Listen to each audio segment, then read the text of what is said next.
আচ্ছা দেখেন তাহলে in the conversation the teacher and the student greet each other at the beginning of the lesson. They used good morning. তাহলে conversation অর্থ কি?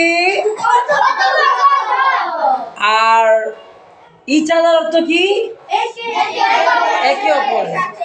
Beginning অর্থ কি?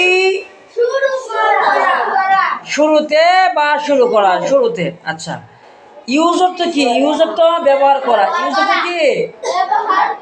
আর গুড মর্নিং অর্থ সকাল। তাহলে আমরা রিডিংটা তো আমরা একটা বুঝতে পারছি না? একা একা কনভারসেশন করা যায়? দুজন লোক লাগে না? ওই এখানেই টিচার এবং স্টুডেন্ট। টিচার তো কি? শিক্ষক। স্টুডেন্টস অর্থ ছাত্র। টিচার এবং স্টুডেন্টস তার একে অপরের সাথে কি করতেছে? কি করছে? কথা বলছে, কনভারসেশন করছে, কথোপকথন করছে। তো ওইখানেই আমরা এই শাব্দিক অর্থগুলো আগে আমরা লেখাইলাম। এখন ওই শাব্দিক অর্থের উপর ভিত্তি করে আমরা এটাকে কি করব? অনুবাদ করব।